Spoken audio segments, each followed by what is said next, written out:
పవన్ కళ్యాణ్ గారి సభకు సంబంధించి అనుమతి నిరాకరణ నిన్న ఆయన వచ్చి ప్రెస్ మీట్ పెట్టారు, హైదరాబాద్లో మాట్లాడారు. ఇది ఎవరయ్యా జాగీర్ అని ప్రశ్నించారు. కాంగ్రెస్ మంత్రులు, ఎమ్మెల్యేలు, ఎమ్మెల్సీలు మూకుమ్మడిగా ఆయన మీద దాడి చేశారు. ఓవరాల్గా ఏంటంటే మళ్ళీ ఉద్యమకాలం నాటి రోజులు వస్తున్నాయేమో వెనక్కి అని చెప్పేసి నాకు అర్థం కాని విషయం ఏంటంటే, బలమైన తెలంగాణ, ఉద్యమ తెలంగాణ, కొన్ని కోట్ల మంది రోడ్ల మీదకి వచ్చి సాధించుకున్న తెలంగాణ ఇవాళ పక్క రాష్ట్ర ఉప ముఖ్యమంత్రి, ఆయన ఒక ఉప ప్రాంతీయ పార్టీ కి అధ్యక్షుడు, ఆయన విషయంలో ఎందుకు ఇంతగా కాన్సన్ట్రేట్ చేయాల్సిన పరిస్థితి వచ్చింది?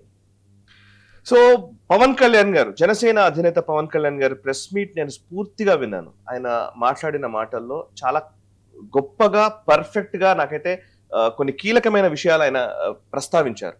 తెలంగాణ ఉద్యమ కాలంలో, తెలంగాణ ఉద్యమంలో నేను కూడా ఒక భాగస్వామిని, తెలంగాణ రావాలని కోరుకున్న వ్యక్తుల్లో నేను కూడా ఒకడిని. దట్ డజంట్ మీన్ ఆంధ్ర ద్వేషం తెలంగాణ వాదం కాదు, తెలంగాణ వాదము ఆంధ్ర ద్వేషం కాదు. కొంతమంది ఆంధ్ర పాలకులు లేదా కొంతమంది ఎవరైతే ఉన్నారో వాళ్ళు తెలంగాణకు రావాల్సినటువంటి హక్కుల్ని కాలరాస్తున్నారన్న ఒక ఉద్దేశంతో దాని ద్వారా ఉద్యమం జరిగింది. ఆ ఉద్యమం కళ నెరవేరింది, తెలంగాణ రాష్ట్రం సిద్ధించింది. 12 సంవత్సరాల తర్వాత మళ్ళీ మనం తెలంగాణ ఉద్యమం గురించి, తెలంగాణ అస్తిత్వం గురించి, తెలంగాణకు సంబంధించినటువంటి ఆస్పిరేషన్స్ గురించి, ఎమోషన్స్ గురించి మనం మాట్లాడే పరిస్థితి రావడం అనేది నిజంగా చాలా, ఒక రకంగా చెప్పాలంటే బాధాకరం. పవన్ కళ్యాణ్ గారు మాట్లాడిన దాంట్లో ఆయన చెప్పిన మాట కూడా ఇది, తెలంగాణ వాదం నేను కూడా అంగీకరిస్తున్నాను, తెలంగాణ వాదులకు, తెలంగాణ ఉద్యమం నుంచి నేను కూడా స్ఫూర్తిని పొందాను.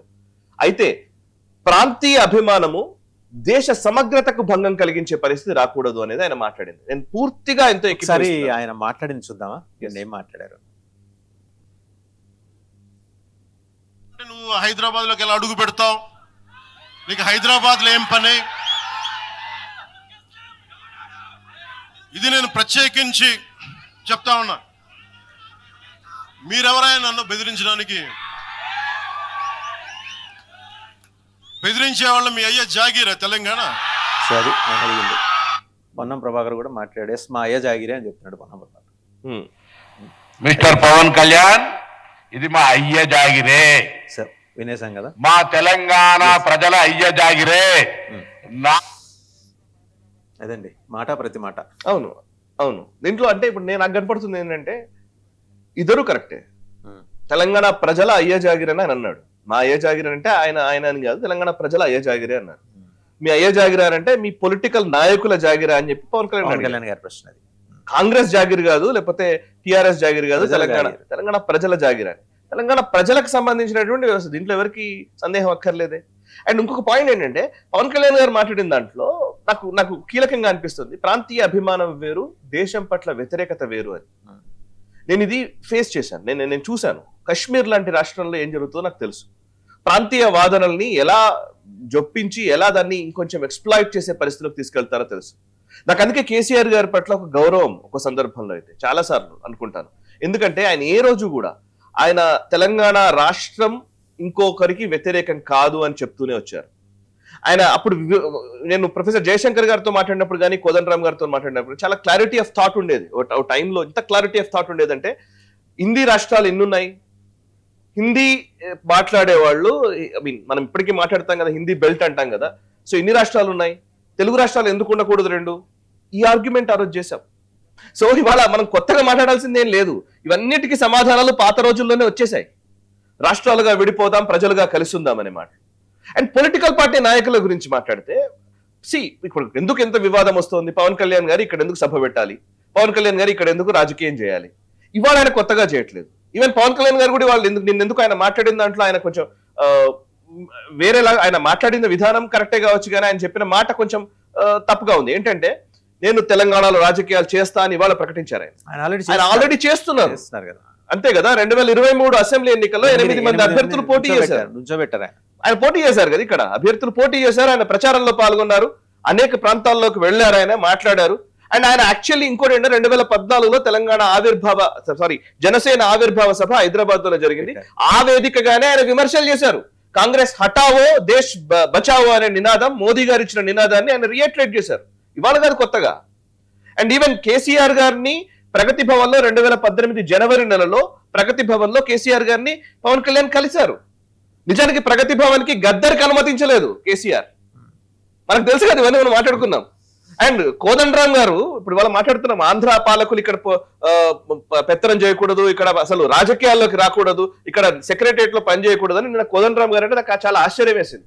కోదండరామ్ గారు 2018లో ఇదే కోదండరామ్ గారు టీజేఎస్ స్థాపించారు. మీకు గుర్తుండే ఉంటుంది, తెలంగాణ జన సమితి ఇప్పుడు కూడా ఉంది. బట్ ఎస్, TJS, Congress, TDP, CPI party, ఈ పార్టీలు అన్ని కలిసి ఒక పొత్తు పెట్టుకున్నాయి.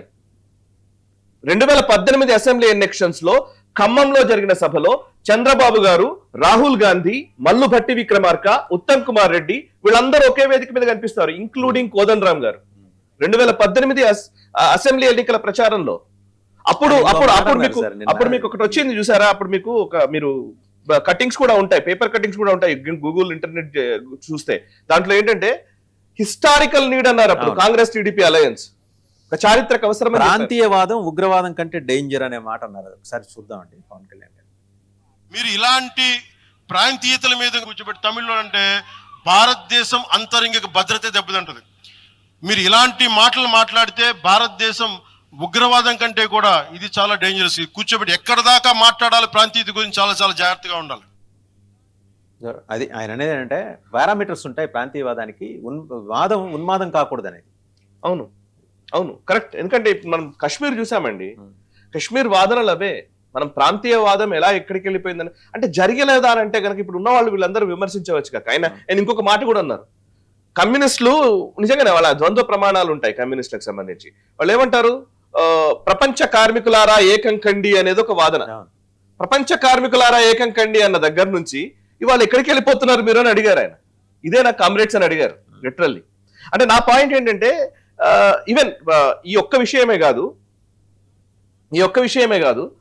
ప్రపంచ కార్మికులారా ఏకం కండి అన్న ఒక విశాల దృక్పథం నుంచి ఒక సంకుచిత దృష్టికోణంలోకి కమ్యూనిస్టులు వచ్చిన విధానం గురించి ఇవాళ మాట్లాడాల్సిన అవసరం లేదు. ఇంకా ఇంతకు ముందు కొన్ని సంఘటనలు కూడా ఉన్నాయి.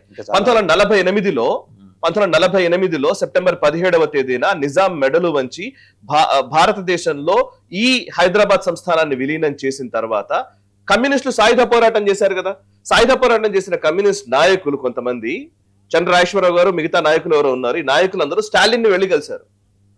రష్యా అధినేత అప్పుడు సోవియట్ యూనియన్ స్టాలిన్ ని కలిశారు. కలిసి తెలంగాణను మీరు వేరే దేశం చేయండి అని అడిగినారని చెప్పి చారిత్రకారులే చెప్తారు. అదే కమ్యూనిస్టులు చరిత్రలోనే ఉన్నాయి ఇవన్నీ. వెళ్ళి అడిగితే స్టాలిన్ చెప్పాడు, ఇది ల్యాండ్ లాక్డ్ ఏరియా, ఇది వేరే బౌండరీస్ లేవు దీనికి, సో మన అంటే సీ రూట్ లేదు, సో దీన్ని మనం ఏం చేయలేం, మీరు వెళ్ళిపోండి అని చెప్పారు. స్టాలిన్ నివారించడం వల్ల ఇక్కడికి వచ్చారని చెప్తారు. ఇదే కమ్యూనిస్టులు సిపిఎం నాయకులు చైనాకి విముక్తి సైన్యం అన్నారు. 1962 పిఎల్ఏ సైన్యం లోపలికి వచ్చి యుద్ధం చేస్తూ ఉన్న టైంలో చైనాను విముక్తి సైన్యం అన్నారు కమ్యూనిస్ట్ సిపిఎం నాయకులు. ఎవరికి విముక్తి? సో ఇవాళ మనము ఫాసిజం గురించి మాట్లాడే సిపిఐ నాయకులు 1971-75లో ఎమర్జెన్సీకి సపోర్ట్ చేశారు సిపిఐ. వీళ్ళు చారిత్రక అవసరం అని ఒకసారి అంటారు, చారిత్రక తప్పిదమని అదే మాట అంటారు. చారిత్రక అవసరం అని ఎప్పుడన్నారు తెలుసా? చారిత్రక అవసరం అని ఈవెన్ కంప్యూటర్లు వచ్చిన కొత్తలో కంప్యూటర్స్ వస్తూ ఉంటే ఉద్యోగాలు పోతాయని ఇప్పుడు మనం ఉద్యమించడం చారిత్రక అవసరం అన్నారు. తర్వాత వాళ్ళే చారిత్రక తప్పిదం అన్నారు. సో మనం అన్ని చూసాం. ఇప్పుడు సిపిఐ తెలంగాణకు సపోర్ట్ చేసింది, సిపిఎం సమైక్యవాదాన్ని వినిపించింది. పవన్ కళ్యాణ్ గారు రేజ్ చేసిన ఇంకో ప్రశ్న ఉంది, ఎంఐఎం గురించి మాట్లాడారు ఆయన. ఎంఐఎం తెలంగాణకు సపోర్ట్ చేసిందా? శ్రీకృష్ణ కమిటీకి ఎంఐఎం రాయల్ తెలంగాణ ఇవ్వమని అడిగింది, లేదంటే హైదరాబాద్ యూటీ చేయమని అడిగింది. ఎంఐఎం తో పొత్తు పెట్టుకుంటారు వీళ్ళు. ఎంఐఎం తో టీఆర్ఎస్ పొత్తు పెట్టుకుంటది, కాంగ్రెస్ పొత్తు పెట్టుకుంటది. ఎంఐఎం ప్రాబ్లం లేదు. ఎంఐఎం బీహార్కి వెళ్ళి ప్రచారం చేయొచ్చు, ఎంఐఎం బెంగాల్కి వెళ్ళి ఎలక్షన్స్ లో పోటీ చేయొచ్చు, ఇక్కడ మాత్రం చేయకూడదు.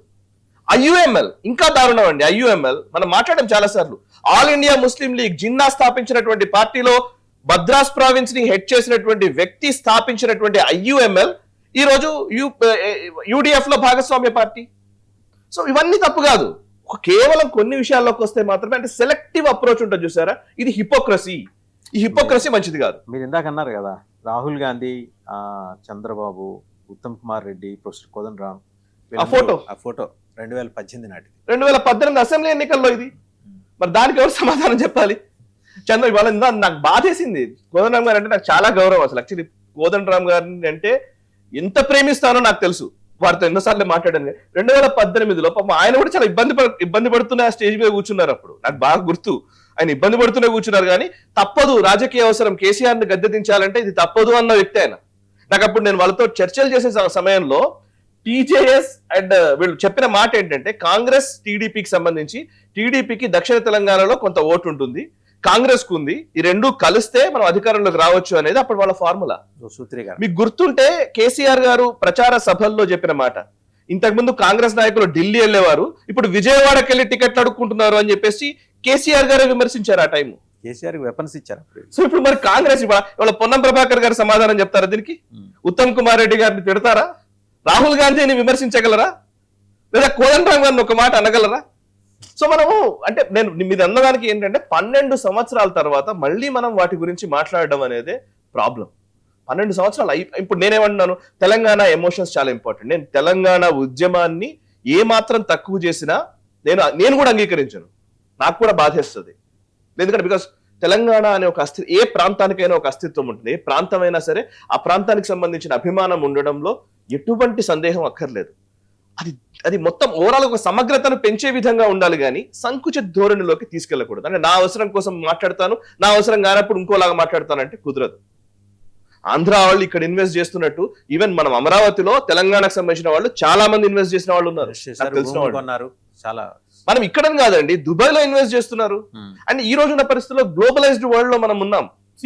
ఎక్కడో దావోస్కి వెళ్ళి విదేశీ పెట్టుబడులు రావాలని కోరుతున్నాం, మనం దావోస్ నుంచి విదేశీ పెట్టుబడులు రావాలని మనం అడుగుతున్న సందర్భంలో ఆంధ్ర పెట్టుబడులు రావాలి కానీ ఆంధ్ర పెట్టుబడిదారులు వద్దు. అంటే ఆ పెట్టుబడిదారు ఆంధ్ర మాత్రమే కాదు, ఇండియా పెట్టుబడిదారులే వద్దు. బేసికల్ అంబానీ అదాని కూడా వద్దు, అంబానీ అదాని గురించి కూడా విమర్శిస్తారు కదా.